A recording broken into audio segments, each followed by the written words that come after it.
Fala galera, estamos começando nossa segunda aula sobre judaísmo, celebrações judaicas. Vou logo colocar aqui no canto direito superior a indicação de um vídeo sobre judaísmo do canal Conhecimento da Humanidade. Tá? Vocês vão lá, assistam, tem informações complementares, né? Para quem se interessa pelo estudo das religiões. Eu vou começar minha aula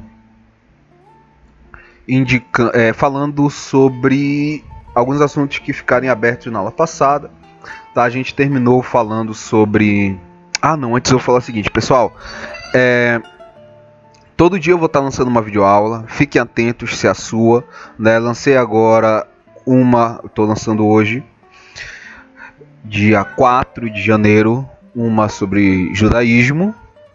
Essa aula que foi pensada para o 7º ano, né? Então, se você é aluno da rede pública do estado do Pará, né? Rede estadual do 7º ano, aluno do professor Neuto, este simpático senhor que está no canto direito, né? Você está no lugar certo, está assistindo suas aulas. Vou lançar na próxima do 8º, depois do 9º, aí 6º, 7º, por assim vai. Tá? Então fique ligado para ver se não tem aula nova todo dia. Ou de 4 em 4 dias. Estou lançando a sua aula hoje, daqui a 4 dias possivelmente vai ter outra. Tá? Outra coisa, terminando essa aula, vai aqui nos comentários. Os comentários para tirar suas dúvidas. Qualquer dúvida. Eu tô perdido. Professor, mande nos comentários que eu vou responder. Tá bom? Outra coisa, terminou a videoaula, vai na descrição do vídeo, tem um questionáriozinho para você responder, tá? Esse questionário é uma forma de você testar seus conhecimentos, fixar, né, reforçar o que você aprendeu, tá? E também de registrar a sua participação, tá certo? Vamos lá, então... ao que ficou em aberto na aula passada, né? Nós terminamos falando sobre a segunda diáspora judaica, que aconteceu no ano 70 depois de Cristo, certo? E aí Israel foi invadida pelos romanos, os judeus foram todos expulsos daquele espaço, né? Daquele território, e se espalharam pelo mundo. E só voltou a existir o Estado de Israel em 1948, né? Quase 2000 anos depois, né? E assim, é interessante a gente falar sobre isso, porque para as gerações que vieram depois da Segunda Guerra Mundial, os judeus, né, têm a referência do Estado de Israel. Quem nasce em Israel é israelense, certo? Mas a religião judaica, que está espalhada pelo mundo, tem uma relação muito forte com o território de Israel, certo? Como sendo a terra santa, a terra prometida, a terra do povo de Deus, do povo escolhido, certo? Então, antes disso, as gerações que vieram antes da Segunda Guerra Mundial tinham o povo judeu como uma nação sem território, né? Os judeus conseguiram manter a sua cultura, mas sem um território, né? Então é importante a gente fazer essas considerações. Nesse período, alterações vão acontecer na religião, né? Fazia-se sacrifícios de animais, os sacrifícios vão deixar de ser feitos, ser substituídos por orações, né? As religiões do passado, é muito comum você ver o sacrifício de animais, algumas mantêm até hoje, né? Mas realmente, devido à realidade urbana que nós vivemos, muitas vezes se torna difícil de você manter os sacrifícios como era feito originalmente no passado, né? Outra coisa que vai mudar, a descendência, que era marcada pelo homem, passa a ser marcada pela mulher. Porque, como os judeus estavam espalhados pelo mundo, não se tinha certeza... não se tinha como ter certeza de quem era o pai. Não tinha exame de DNA, não tinha nem exame nem de sangue, né, que dissesse quem era o pai. Mas a mãe você tinha certeza de quem era. E essa descendência é muito importante. Ter certeza da descendência é importante para a religião judaica. E aí a descendência passa a ser marcada pela mãe, né? Como eles falam hoje, nasce judeu quem nasce de um ventre judeu. E a tradição, existem grupos de judeus, né? A tradição vem pelo pai, certo? O judaísmo pela mãe e a tradição vem pelo pai. E se eu quiser me converter ao judaísmo, eu posso? Pode, com certeza. Ela é uma religião que, apesar de ser marcada pela descendência, né, você pode se converter tranquilamente, tá? Tem todo um processo aí para a pessoa se converter. Vamos aproveitar que estamos falando de descendência e vamos começar falando sobre os mitos, e aí depois a gente vai passar para as celebrações. Então, a descendência é importante porque acredita-se que os judeus descendem de Avraham, né, o pai Avraham, que nós traduzimos como Abraão, mas a pronúncia certa é Avraham, né? Para o judeu é importante o conhecimento do hebraico, o registro correto das escrituras, certo? Eles eram muito rígidos quanto a isso, e ainda são até hoje. Não que todo judeu saiba hebraico, mas se você conhecer um judeu, você pergunta o quanto é importante se conhecer, saber, ter uma noção pelo menos de hebraico, certo? Então eles acreditam que eles descendem de Abraão. Quem foi Abraão? Falamos um pouco na aula passada. No meio de uma sociedade que adorava vários deuses, Abraão não acreditava nesses deuses. Por conta disso, Deus o escolheu para ser o primeiro, o pai da sua grande nação, né? Então dele viria o povo escolhido de Deus. E aí Abraão falou: Senhor, eu sou um velho, como é que isso é possível, né? Quando em outro momento ele recebeu também a visita dos anjos e a sua esposa duvidou, riu, né? Porque como é que pode? Todos nós temos um período de juventude onde nosso corpo está propenso, né, a gerar filhos, e esse período acaba. E aí a sua esposa também duvidou, e os judeus acreditam que por conta desta dúvida de Abraão foi que os judeus foram punidos, hebreus na época, né, foram punidos sendo escravos no Egito.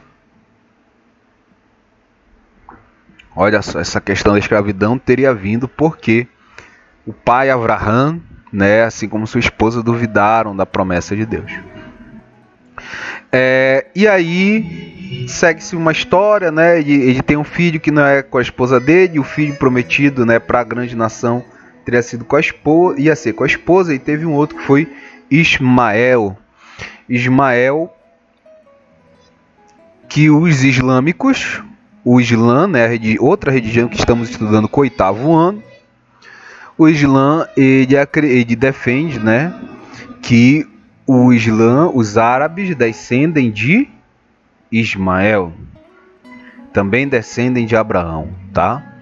Não que todo islâmico seja árabe. Quem for assistir minhas aulas lá, quem quiser saber mais sobre Islã, vai lá nas aulas do 8º ano, está aberto a todos, tá? Vamos lá. Então Deus falou: olha, Abraão, eu vou te dar um sinal, né, que vai marcar você como sendo do meu povo. E esse sinal é a circuncisão. Então todo homem, quando nascer, no 8º dia vai ser circuncidado, certo? E aí Abraão, que já era um senhor, fez o ritual da circuncisão. Seu filho Ismael, mais velho, também aceitou o ritual da circuncisão. Tanto que os islâmicos fazem a circuncisão já depois de grande, depois de adultos. E seu filho Isaac, aquele que seria, né, já o primeiro filho desta grande nação do povo escolhido de Deus, fez a circuncisão ainda criança, né, 8º dia de nascido, como os judeus fazem até hoje. Tá certo? Daqui a pouco a gente retoma essa questão da circuncisão. Vamos passar. E aí, uma imagem do filme Êxodo, né, com Christian Bale interpretando Moisés, né, Moisés que teria liberto o povo do Egito. Por que a gente está retomando essa questão A gente vai falar daqui a pouco de uma celebração judaica, tá? Que é baseada nisso, remonta esse período, tá? Mas outro ponto importante que eu queria ressaltar é o seguinte: é interessante que antes da libertação do Egito, né, houve 10 pragas, fala-se de 10 pragas que Deus teria mandado, né, para que o faraó libertasse. Aí uma imagem das 10 pragas. E existe hoje uma leitura, uma interpretação dessas 10 pragas como sendo um desequilíbrio ecológico. Pois bem, vamos lá. Não é que nós queiramos interpretar a Bíblia ou as religiões pelo ponto de vista científico, jamais, não é essa a nossa intenção. Mas a partir do momento que você tem as 10 pragas, são, como nós falamos, um mito, uma história fantástica, certo? Que dá base à religião, beleza? Mas a partir do momento que você tem uma possibilidade de entender elas como algo que pode ter acontecido, além de ser um mito, uma referência, uma base para a religião, se torna também uma evidência de que algo aconteceu ali, de que algo realmente aconteceu, certo? Por isso eu acho interessante a gente fazer esse tipo de estudo, tá? Vamos lá, vamos rever as 10 pragas. Primeira praga, a água foi convertida em sangue. A partir daí começa. Por quê? Existe um fenômeno natural chamado maré vermelha. O que é a maré vermelha? De acordo com a mudança de temperatura, pode acontecer de algas marinhas de coloração vermelha se proliferarem pela água. E essas algas marinhas são tóxicas. Quando elas conseguem se proliferar, acontece a maré vermelha e peixes, mariscos, animais que vivem ali ao redor do rio, né, anfíbios, vão começar o que? A morrer. Certo? Então isso é a maré vermelha. A partir do momento que a gente considera que a primeira praga pode ter sido uma maré vermelha, certo? De acordo com as pesquisas que eu fiz, a maré vermelha pode acontecer em qualquer lugar do mundo. Ela é rara, mas acontece. Você vê iniciar um desequilíbrio ecológico, porque segundo a praga rãs, com as algas se proliferando no rio, as rãs começa a sair dali porque aquela água se torna tóxica e invade a cidade. Terceira e quarta praga, mosquitos e moscas, né? Tem umas leituras, umas interpretações que dizem que uma eram piolhos e tudo mais. A partir do momento que as rãs que comiam os mosquitos, comiam as moscas, saem do rio, o que é que vai acontecer com as moscas? Vão se proliferar e vão entrar na cidade.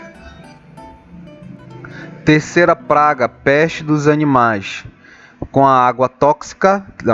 Terceira não, quinta e sexta praga. A quinta foi peste dos animais, os animais começaram a morrer. E a sexta, úlceras nas pessoas, né, feridas no corpo. A água estava contaminada com a maré vermelha, as algas tóxicas. As moscas, que são animais que trazem doenças, invadindo a cidade, os animais vão ficar doentes. Quinta praga. Os animais doentes, os homens, as pessoas estavam se alimentando da carne daqueles animais. Sexta praga, começam a ter alguma doença também, começa a aparecer úlceras naquelas pessoas, certo? Além da água, que também era insalubre, né? Possivelmente pode ter causado essas úlceras. Chuva de pedra, mudança de clima. Possivelmente, talvez, a mesma mudança de clima que levou A maré vermelha também provocou a chuva de pedra, que seria uma chuva de granizo. Ainda por conta do desequilíbrio ecológico, assim como vão se proliferar as moscas, vão se proliferar os gafanhotos. Trevas, possivelmente um eclipse. E a 10ª praga, morte dos primogênitos. As pessoas estavam se alimentando da carne dos animais mortos, e havia uma tradição no Egito que o primogênito comia mais. Comendo mais, aumenta a infecção e aquela pessoa morre. Tá aqui, primogênito morre, a última praga. E aí você pode perguntar, sim, professor, mas como é que os hebreus, que eram escravos, não morreram? Os filhos dos hebreus não morreram também, diz que eles não morreram. Pois bem, o que é que Deus falou para eles? Diz lá, matem o cordeiro, né, e pintem de sangue a porta, e aí o filho de vocês não vai morrer. Os hebreus não estavam comendo aqueles animais infectados, eles estavam comendo outra carne, a carne de cordeiro, né, que eles mesmos criavam, né, os hebreus que tinham toda uma regra, de uma tradição no consumo da carne, no trato da carne, certo? Então isso é uma indicação de que tem acontecido algo próximo, né, com que a Bíblia, né, a Tanar judaica relata como as 10 pragas, tá? Eu acho interessante fazer essa análise. E lembrando, não é uma prova, é uma evidência. Às vezes eu vejo pessoas querendo usar essas evidências, essas indicações como provas, e não cabe isso, tá? Vamos prosseguir, que tem bastante coisa aqui ainda hoje para nós vermos. Aqui a imagem do Meshiá, que é uma série da Netflix. Esse autor é o Mehdi Deb, né? Recomendo essa série, gostei muito, né? Levanta a ideia de se Jesus voltasse, né? A segunda vinda de Jesus, né? Fica em dúvida se ele seria a segunda vinda de Jesus ou não. Logo o pessoal fica nesses debates teológicos. Mas quando Jesus voltar, vai ser nas nuvens, não sei o que. Eu acho que a ideia dessa série é trabalhar essa ideia do que as pessoas esperam como um Messias, né? Do que as pessoas buscam na religião. Entendeu? Um libertador material ou um libertador espiritual? Né? Aquele libertador que vai vir nas nuvens, ou aquele libertador que vai trazer uma mensagem. Por isso que eu achei muito interessante. Estou ansioso aí pela segunda temporada. E aqui voltamos às celebrações judaicas, né? Primeiro, Brit Milá. Brit Milá, que é exatamente o ritual onde se faz a circuncisão da criança. Olha aí o bebezinho judeu. Aos 8 dias de nascido, o bebê vai à sinagoga, né? O rabi pega o pintinho do menino, puxa o couro e corta o couro, né, a pele, certo? Esse é o Brit Milá, essa é a marca do homem judeu. Hoje a menina vai também à sinagoga, em algumas, né? Tem grupos judeus, vamos lembrar isso. Os grupos mais modernos faz, mas ela não participa de nenhum ritual de corte. Ela apenas é apresentada, né, ao 8º dia. E esse é o Brit Milá. Se um homem adulto quiser se converter ao judaísmo, ele tem que participar também da circuncisão. Tá certo?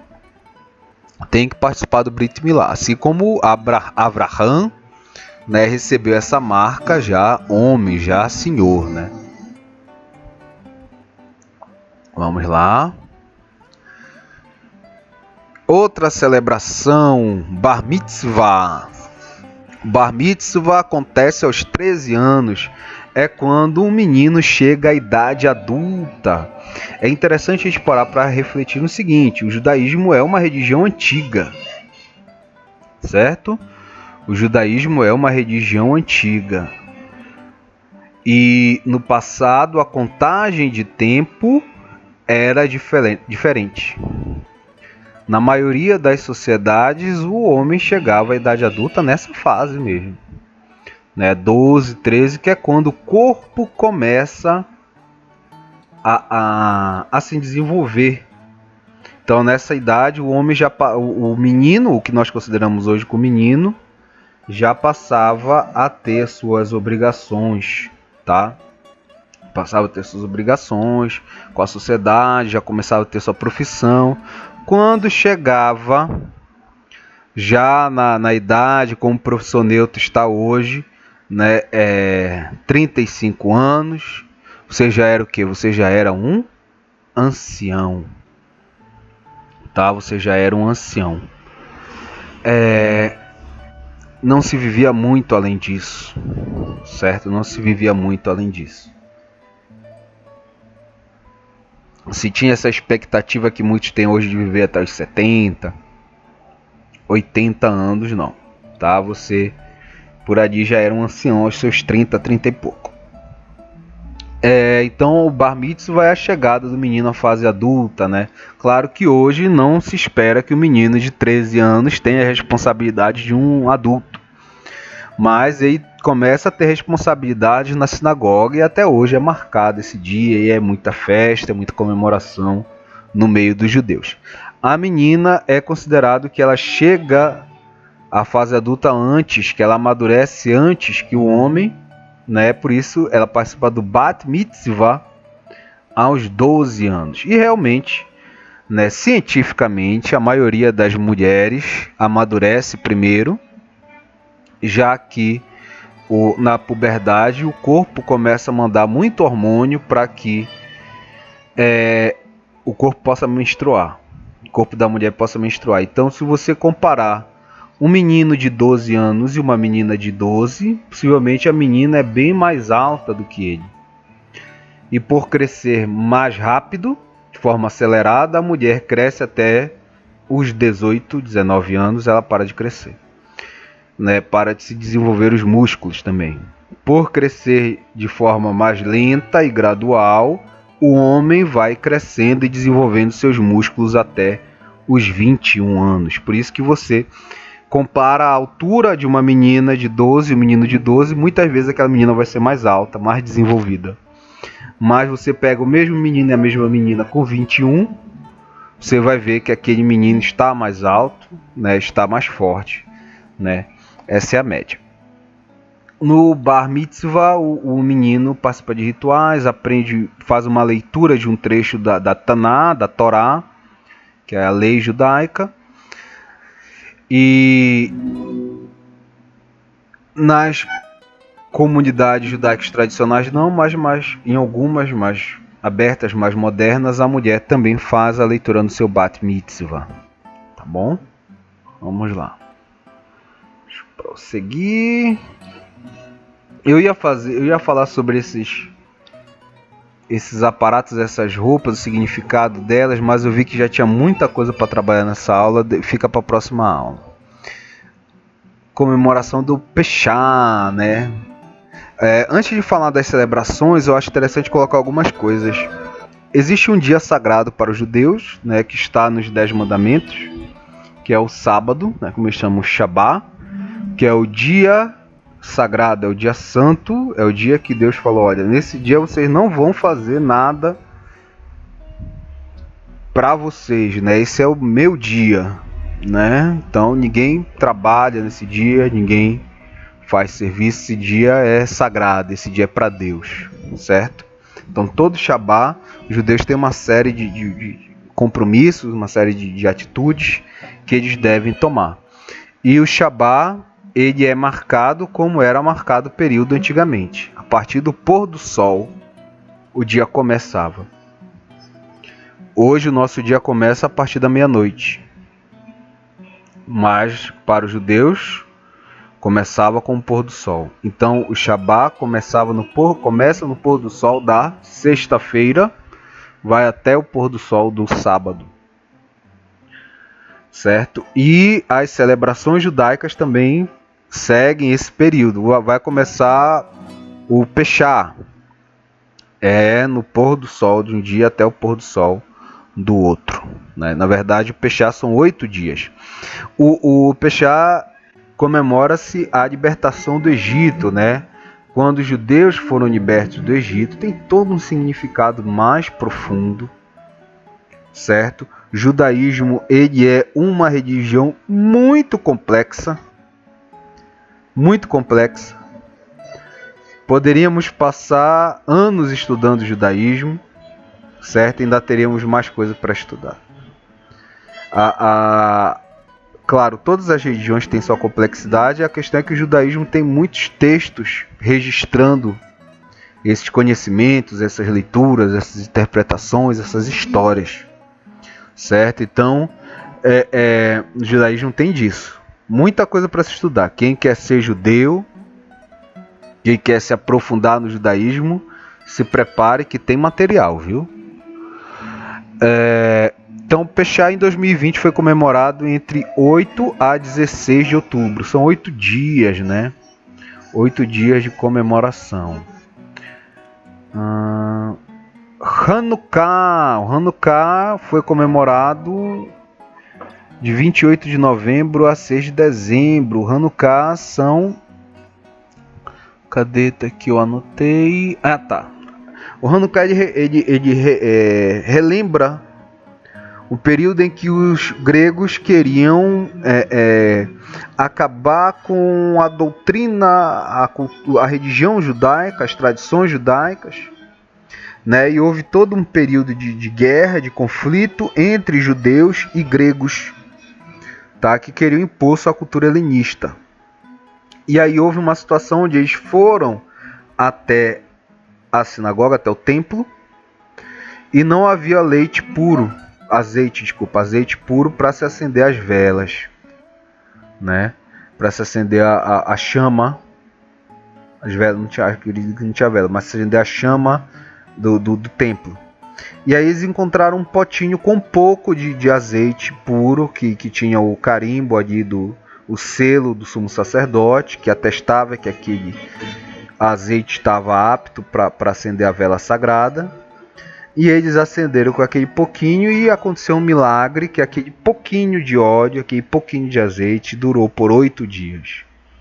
Então, a partir daí se comemora o Hanukkah, né, como simbolizando essa perseverança do povo judeu, né, em guardar a sua cultura, em guardar a sua religião, a sua crença, né?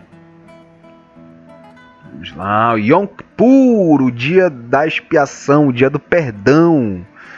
Em 2020 aconteceu entre 27 e 28 de setembro.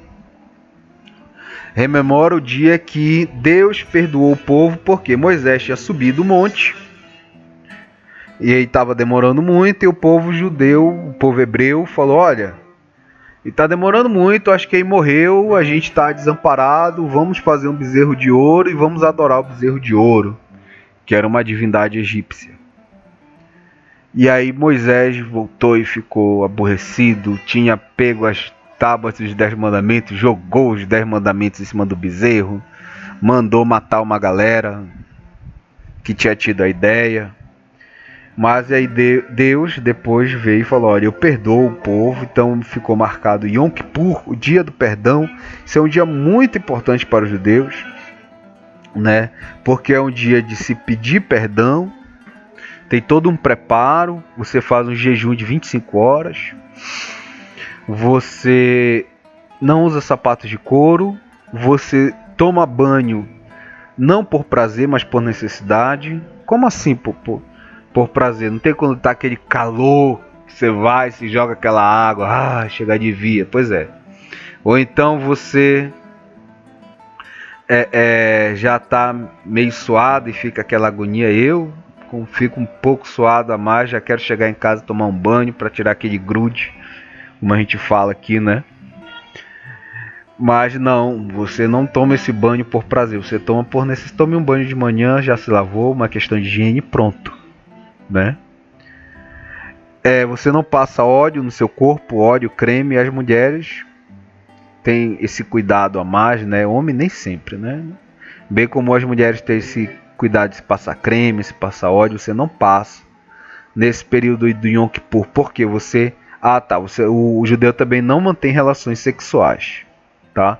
Porque nesse período você prioriza a alma ao corpo. É quando você vai pedir perdão pelos pecados que você cometeu no ano. Perdão a Deus, e se você fez algo de errado a alguém, você vai procurar aquela pessoa e vai pedir perdão para aquela pessoa. E é o momento também que, se alguém te fez algo de errado e você pede perdão, você perdoa, né? É o momento, é o dia do perdão, é o dia de todos se perdoarem, tá? Bonito, né? Como eu falo, nós sempre temos algo a aprender com outras culturas. Você não precisa se converter para aprender aquilo que é bom, aquilo que é correto, aquilo que é bonito. Perdoar e ser perdoado, né? Todos nós cometemos erros, todos nós queremos aproveitar o perdão. E aqui essa imagem que simboliza o Rosh Hashanah, que é o ano novo judaico. Você percebe que eu falo assim, no ano tal, em 2020 foi comemorado dia tal, porque os judeus eles têm um calendário próprio, né? Nós temos o nosso calendário, que é o gregoriano, mas os judeus têm um calendário próprio, e esse calendário remonta desde o início do mundo, né? Desde o início do mundo, quando Deus criou Adão e Eva. Então, pelo calendário judaico, nós estaríamos em 7.778, mais ou menos, tá? E esse calendário aí é baseado pela Lua, é um calendário lunar. As sociedades do passado, sua maioria, tinham calendário lunar. Essa imagem aí parece um berrante, é um berrante mesmo, só que feito de chifre de carneiro, né? O carneiro, o cordeiro, que era um símbolo, um ícone da religião judaica, né? Ele é tocado no Rosh Hashanah, que é o ano novo, significa cabeça do ano. São feitos rituais, um ritual onde se joga migalhas de pão na água, simbolizando que você está renunciando aos pecados. Outro ritual onde se sopra 100 vezes esse chifre, esse berrante, né, feito de chifre de carneiro, onde você reflete sobre a sua vida. Realmente, para todos, o ano novo é um momento de reflexão. Eu vejo mais pessoas meio céticas falando, o ser humano comemora porque a Terra deu um giro ao redor do Sol. Mas nós temos que realmente tirar um dia, um tempo para refletir sobre a nossa vida, fazermos planos, né? Refletirmos se estamos no rumo que nós queríamos, e por que não no ano novo, né? Para nós também alimentarmos a esperança de coisas boas, né? Aí você tem a maçã e o mel, que são alimentos próprios desse período aí, né? Essa é questão mais aprofundada de costumes judaicos e tal. E vamos ficando por aqui. Vamos nos despedir com a imagem desse simpático judeu, né? Que é o senhor Silvio Santos. O nome dele não é Silvio, se eu não me engano, é Zenon. Vocês sabem, é alguma coisa assim o nome dele, mas o nome artístico é Silvio Santos. Ele que é judeu, né? Esse é o simpático dos simpáticos, né? Esse é o simpático dos simpáticos. É um grande nome da telecomunicação brasileira, tá? E judeu, é uma personalidade judaica. Lembrando, pessoal, terminou nossa videoaula, vai ali na descrição do vídeo, responda a provinha que o seu professor vai deixar. Essa prova é uma forma de você registrar que está participando das aulas, certo? Professor, estou com uma dúvida. Qualquer dúvida, coloque nos comentários. Eu vou responder todos, tá bom? Desde já, um forte abraço e tchau!